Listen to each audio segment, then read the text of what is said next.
요즘 SNS를 켜면 사람들은 자신만의 하이라이트 릴을 올립니다. 원래 하이라이트 릴은 스포츠 경기나 영화에서 멋지고 극적인 장면을 모아놓은 편집 영상을 말하는데, 요즘은 사람들이 SNS에 올리는 실제보다 훨씬 화려하고 행복해 보이는 순간들을 하이라이트 릴이라고 합니다. 좋은 곳에서 비싼 음식을 먹고 좋은 차를 타고 그러한 것들을 올리고 사람들은 거기에 좋아요를 눌러요. 그것이 현대인들이 느끼는 복의 실체입니다. 어떤 소유의 크기나 타인의 시선에 복이 맞춰졌어요. SNS의 알고리즘에 끊임없이 화려한 순간들, 멋진 여행지, 내가 소유한 멋진 차나 집들을 전시하면서 그러한 편집된 하이라이트 릴을 보고 사람들은 저게 복이구나 라고 복의 표준을 정의합니다.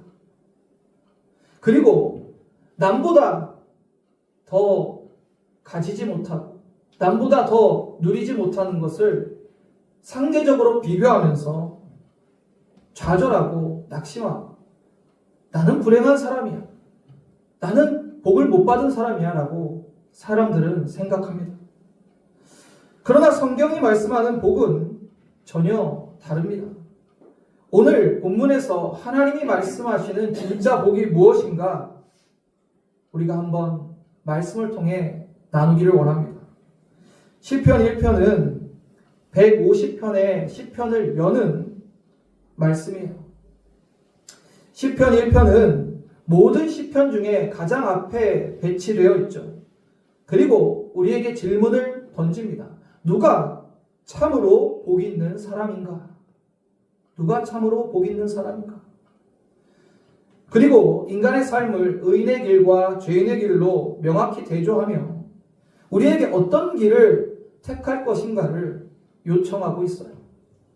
오늘 본문에 말씀하는 의인의 길, 복 있는 사람의 모습은 무엇일까요? 첫 번째는 거절하는 사람이에요. 거절하는 사람. 시편 기자는 복의 기준을 무엇을 가졌는가로 시작하는 것이 아니에요. 무엇을 거절하는가로 시작하고 있어요. 본문 1절을 함께 읽어보겠습니다. 시작. 복 있는 사람은 악인들의 꾀를 따르지 아니하며 죄인들의 길에 서지 아니하며 오만한 자들의 자리에 앉지 아니하고. 성도 여러분, 시편 기자는 복 있는 사람을 정의할 때 그 사람이 무엇을 가졌는가, 얼마나 높은 자리에 올랐는가를 말하지 않습니다. 놀랍게도 무엇을 거절하는가를 말하고 있어요. 진정한 복은 세상의 파도에 휩쓸리지 아니하고 단호하게 아니요라고 거절할 수 있는 사람입니다. 1절에 복 있는 사람, 히브리 원어로 아슈레이 아이슈예요. 직역하면 그 사람의 복됨이요, 그 사람이 누리는 풍성한 기쁨이요 라는 감탄사예요. 감탄사. 복 있는 사람의 성경적인 뜻을 이해가 되십니까? 아슈레이의 복은 내 통장에 잔고가 얼마 있느냐가 아니에요. 내 차의 브랜드가 뭐냐가 아니에요. 바로 하나님과의 바른 관계에서 오는 영혼 내면에서 솟아나는 기쁨을 가진 자예요. 그것이 아슈레이의 복을 가진 사람입니다. 하나님과의 바른 관계를 갖기 위해서는 하나님과의 관계를 깨트리는 것을 거절할 수 있는 사람이 되어야 돼요. 거절할 수 있는 사람. 1절을 우리 자세히 보면 죄인들의 길에 악인들의 꾀를 따르지 아니하며 죄인들의 길에 서지 아니하며 오만한 자들의 자리에 앉지 아니하고라고 말씀하고 있습니다. 이 거절하는 사람들이요, 복 있는 사람인데 무엇을 거절해요? 악인들의 꾀를 거절하고 죄인들의 길을 거절하고 오만한 자들의 자리를 거절하는 거예요. 하나님과의 바른 관계를 하기 위해서는 우리는 먼저 거절하는 사람이 돼야 돼요. 그리고 죄의 유혹이 우리에게 있을 때 오늘 본문을 보면 단계적으로 우리가 그 죄에 빠져가는 걸 알 수 있어요. 악인들의 꾀를 따르다가 보면 그 죄인의 길에 서게 되고 결국 나중에는 그 죄 가운데 앉아버리고 정착하게 되는 거예요. 올해 1월에 국회에서 다시 한번 포괄적 차별금지법이 발의됐습니다. 이 차별금지법의 가장 큰 문제가 무엇입니까? 바로 거기서 명시하고 있는 성적 지향과 성 정체성의 문제예요.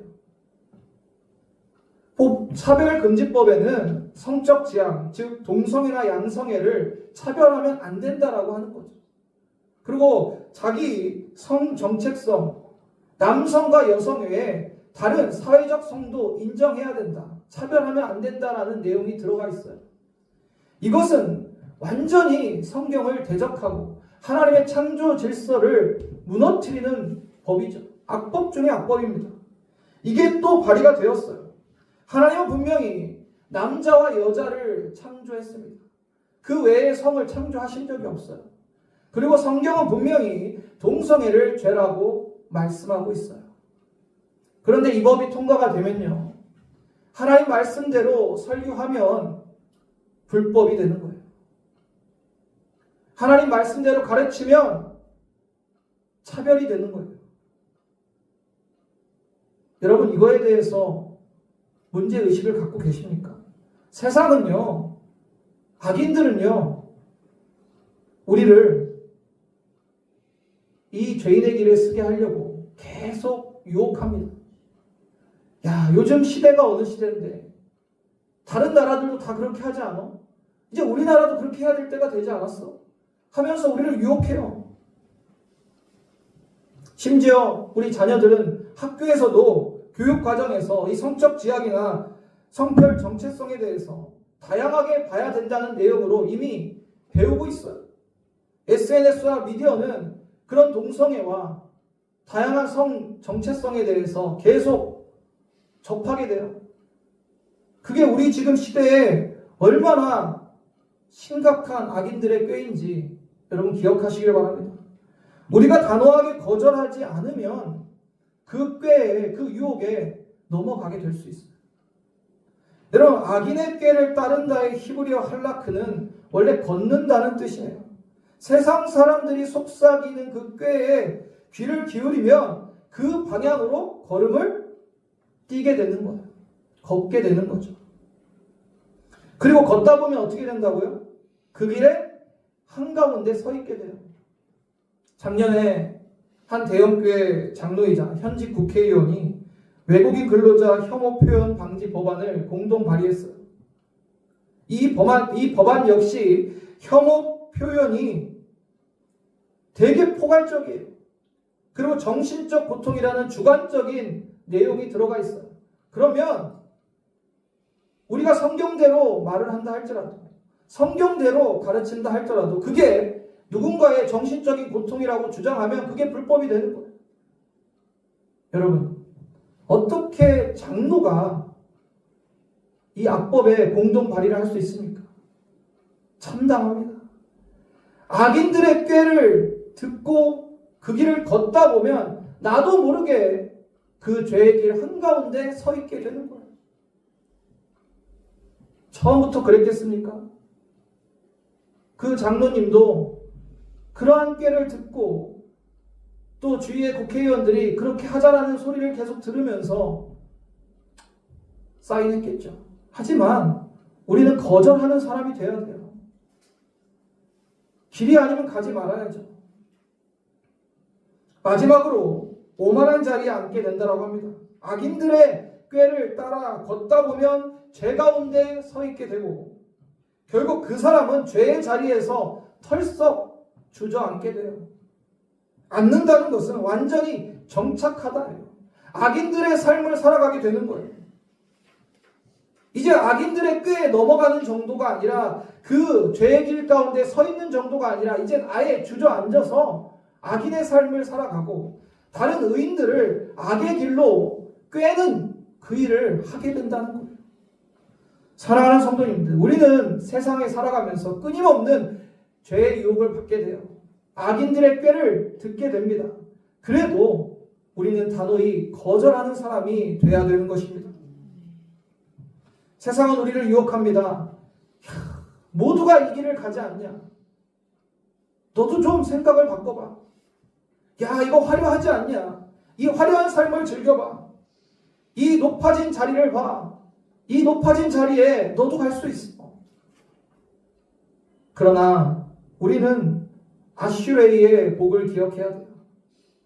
하나님과의 바른 관계에서 오는 우리 영혼의 기쁨. 아, 복 있는 사람이요. 하나님과의 관계가 바른 사람이요. 그 관계를 통해서 얻는 행복을 누리는 사람이요. 그게 오늘 성경에서 말하는 복 있는 사람이에요. 소유가 아닙니다. 타인이 인정해 주는 게 아닙니다. 하나님과의 관계에서 오는 복이에요. 사랑하는 성도님들, 아슈레이의 복을 누리는 세상의 유혹과 흐름을 단호히 거절하는 저와 여러분 되기를 주님의 이름으로 축복합니다. 두 번째는 뿌리 내리는 사람이에요. 뿌리 내리는 사람. 본문 2절 3절을 보시겠습니다. 오직 여호와의 율법을 즐거워하여 그의 율법을 주하려 묵상하는도다. 그는 시냇가에 심은 나무가 철을 따라 열매를 맺으며 그 잎사귀가 마르지 아니함과 같으니 그가 하는 모든 일이 다 형통하리로다. 우리가 본문 1절을 통해서 세상의 유혹과 흐름을 단호하게 거절했다면 우리의 내면에 무엇으로 채워야 됩니까? 시편 기자는 오늘 본문 2절에 이렇게 말하고 있어요. 여호와의 말씀을 주야로 묵상하는 것이다. 여러분, 우리가 흔히 묵상하면 그냥 조용히 눈을 감고 있는 모습을 떠올리지만 2절에 쓰인 묵상하라는 히브리 원어로 하가입니다. 하가는 매우 역동적이고 치열한 단어예요. 이 단어는 사자가 사냥감을 움켜쥐고 다른 짐승이 빼앗지 못하도록 으르렁거리는 것, 그리고 비둘기가 애절하게 구구대며 우는 소리, 그게 하가예요. 우리가 말씀을 그저 눈으로 훑고 지나가는 것이 아니라 내 입술을 열어 끊임없이 되뇌이고 선포하고 이 말씀을 놓치지 않으려고 몸부림치는 것이 하가예요. 하가. 말씀을 주야로 하가하는 사람은 3절에 보면 시냇가에 심은 나무가 된답니다. 시냇가에 심은 나무. 여기서 시냇가로 번역된 팔라그는 자연적으로 흐르는 그런 시냇물을 얘기하는 게 아니에요. 농부가 의도적으로 물을 공급하기 위해 만든 수로를 말해요. 수로를. 이해되시죠? 그래서 이 나무가 우연히 시냇가에 심겨져서 자라나는 게 아니라 하나님께서 의도적으로 만든 생명의 수로에 우리를 갖다가 심으시는 거예요. 이해가 되시죠? 하나님이 만든 영적 생명의 수로에 우리를 갖다 심으시는 거예요. 그런 나무는 어떤 나무? 바로 말씀을 주야로 묵상하는 성도들이 시냇가에 심은 나무가 된다는 거예요. 할렐루야. 현대인들은요, 굉장히 빠른 것을 좋아하죠. 새벽 배송도 좋아하고 당일 배송도 좋아하고, 그냥 내가 기도하면 바로 다음날 문제가 해결되기를 원하시는 분들도 있을 거예요. 눈앞에 바로 열매가 맺혀지기를 기대하는 분도 있을 거예요. 그러나 여러분, 나무는요, 하루아침에 자라지 않습니다. 나무는 철을 따라 열매를 맺기 위하여 잎이 다 떨어지는 추위도 견뎌야 되고 가뭄도 견뎌내야 돼요. 그리고 우리가 시냇가에 심은 나무로 열매를 맺고 자라나기 위해서는 농부 대신 하나님의 말씀이 우리를 자라나게 하고 열매 맺게 하는 거예요.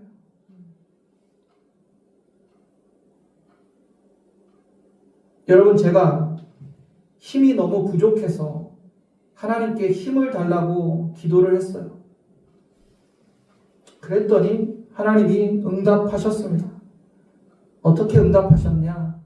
저를 강하게 할 시련을 주셨어요.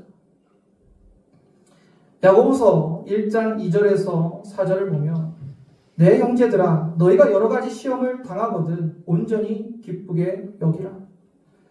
이는 너희 믿음의 시련이 인내를 만들어 내는 줄을 너희가 알미라. 인내를 온전히 이루라. 이는 너희로 온전하고 구비하여 조금도 부족함이 없게 하려 함이라. 하나님은 저에게 말씀으로 응답하셨고 시련을 통해서 저를 더 강하게 하셨습니다. 저는 지혜가 부족해서 다시 하나님께 지혜를 구했습니다. 또다시 하나님이 응답하셨습니다. 하나님은 고난의 문제를 저에게 주셔서 주의 말씀의 지혜를 배우게 하셨습니다. 시편 119편 71절을 보면 고난당하는 것이 내게 유익이라. 이로 말미암아 내가 주의 율례들을 배우게 되었나이다. 저는 사랑이 부족해서 형제를 사랑하게 해달라고 기도했습니다. 다시 하나님이 응답하셨어요. 하나님께서는 상처받은 자들을 저에게 보내주사 사랑을 가르쳐 주셨어요. 마태복음 25장 40절에 주님 말씀하십니다. 임금이 대답하여 이르시되 내가 진실로 너희에게 이르노니 너희가 여기 내 형제 중에 지극히 작은 자 하나에게 한 것이 곧 내게 한 것이니라 하시고. 성도 여러분, 신앙은요 전자레인지에 데워 먹는 인스턴트가 아닙니다. 계절의 모진 비바람과 풍파를 맞으며 하나님의 말씀에 뿌리를 내리는 거예요. 여러분의 기도에 하나님은 늘 하나님의 말씀으로 응답해 주셨어요. 그 말씀에 뿌리를 내리시길 바랍니다. 그래야 여러분은 시냇가에 심은 나무가 되어 열매를 맺고 하나님께 영광 돌리는 정말 복 있는 사람이 되시는 거예요. 세상의 짧은 영상과 얄팍한 지식이 아니라 여호와의 말씀을 주야로 하가 묵상하시기를 바랍니다. 그 말씀에 깊이 뿌리 내린 사람, 어떤 시대에도 어떤 상황에도 열매 맺는 시냇가에 심은 나무가 될 줄로 믿습니다. 세 번째는 하나님이 인정하는 사람이 복 있는 사람이에요. 본문 4절 6절을 보시겠어요? 악인들은 그렇지 아니하며 오직 바람에 나는 겨와 같도다. 무릇 의인들의 길은 여호와께서 인정하시나 악인들의 길은 망하리로다. 여러분, 우리가 세상의 유혹과 흐름을 거절하고 치열하게 말씀의 뿌리를 내린다면 복 있는 사람이죠. 그리고 그 최종적인 결론이 무엇입니까? 하나님이 인정한다는 것. 시편 기자는 의인과 악인의 운명이 어떻게 갈라지는지 오늘 본문에서 겨와 인정하심으로 대조해서 보여줍니다. 악인들은 어떻다고요? 겨와 같다. 의인들은 하나님이 인정한다라고 분명히 대조하고 있어요. 4절에 세상의 유혹과 흐름에 편성했던 악인들은 한 줄로 이렇게 정리합니다. 오직 바람에 나는 겨와 같도다. 겨는 히브리어로 모츠인데 알맹이가 빠져나간 껍데기를 말해요. 껍데기가 없어도, 알맹이가 없어도 겉으로 보기에는 뭐가 있어 보이지만 결국 그 속은 텅 비어 있는 거예요. 생명력도 없고 무게도 없고 뿌리도 없는 겨예요. 껍데기일 뿐이에요. 현대인들이 그토록 쫓고 있는 화려한 성공과 과시의 삶은 사실 작은 바람에도 날아가 버리는 겨와 같은 빈 껍데기에 불과하다는 것입니다. 오늘날 대중의 인기를 먹고 사는 인플루언서나 연예인들이 그들의 SNS에 하이라이트 릴을 올리며 자신의 복을 과시했지만 어느 날 작은 실수 하나만 하더라도 대중과 여론은 싸늘하게 돌아서고 나락으로 떨어지는 것을 여러분 많이 보셨을 거예요.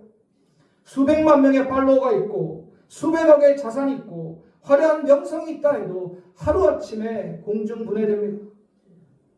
타인의 시선과 좋아요를 받던 것이 복인 줄 알았지만 그것은 결국 바람에 나는 겨와 같은 삶이었던 거죠. 그렇다면 바람이 불어도 흔들리지 않는 복 있는 사람의 삶은 무엇입니까? 무릇 의인들의 길은 여호와가 인정하신다. 하나님이 인정하는 사람이에요.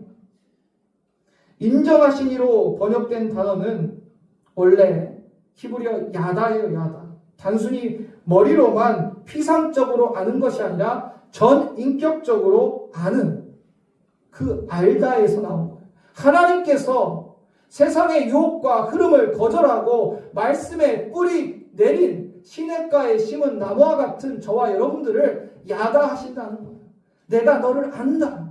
너의 전 인격을 내가 알고 네가 어떠한 존재인지 알고 내가 너를 인정한다는 하나님의 말씀이에요. 여러분 우리 동네에 피곤 제로라는 병원이 있죠. 피곤이 제로면 얼마나 좋겠습니까? 그런 것처럼 사람들은 고난 제로를 원해요. 고난 제로. 고난이 하나도 없었으면 좋겠다고 생각하죠. 여러분 고난 제로가 돼야 하나님이 나를 사랑하신다고 생각하신다면 그건 큰 착각이에요. 하나님이 인정하는 삶, 하나님이 인정하는 사람에게는 하나님은 고난을 주세요.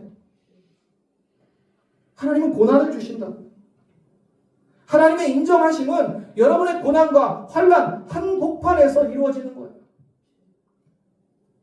하나님은 껍데기뿐인 겨와 같은 사람들에게 고난을 주지 않아요. 왠지 아십니까? 어차피 바람 불면 날아가 버릴 껍데기에 불과해요. 그러나 시냇가에 심은 나무, 말씀에 뿌리 내린 세상의 유혹과 흐름을 거절하는 성도들은 하나님께서 고난을 주세요. 거센 비바람을 허락하십니다. 우리의 뿌리를 더 깊이 내리게 하시고 고난을 뚫고 철을 따라 열매를 맺게 하시기 위해서 고난을 주시는 거죠. 고난은 하나님이 나를 버리셨다는 증거가 아니라 내 영혼을 겨가 아닌 나무로 인정해 주시는 훈장과 같은 거예요. 오늘날 시대는 화려한 성공이 껍데기뿐인 겨와 같은 것을 복이라고 말합니다. 그러나 오늘 하나님의 말씀은 우리가 겨가 아니라 나무가 되라고 하시잖아요. 세상의 알고리즘과 세상의 악인들은 끊임없이 우리를 유혹하고 이 세상의 흐름을 따르라고 이 세상의 꾀를 따르라고 손짓하고 있지만 세상 사람들은 남들처럼 과시하지 못하면 남들처럼 가지지 못하면 복을 못 받았다라고 말하고 있지만 사랑하는 성도님들 그 화려함의 끝은 바람에 날아가는 겨일 뿐입니다. 오늘 내 눈앞에 작은 오늘 내 눈앞에 작은 무언가 얻을 것을 바라보지 마시고 고난 가운데서 환난 가운데서도 말씀에 뿌리 내리고 여호와의 말씀을 하다하며 바람이 불 때나 어떤 상황에서도 흔들리지 않고 복 있는 사람의 길을 가시길 바랍니다. 그때 하나님께서 우리에게 내가 너를 인정한다, 내가 너를 야다한다라고 말씀해 주실 줄로 믿습니다. 내가 너의 길을 안다, 내가 너의 모든 수고를 안다. 네가 진정한 복 있는 사람이로다. 아슈레의 영광스러운 복을 누리는 저와 여러분 되기를 주님의 이름으로 축복합니다.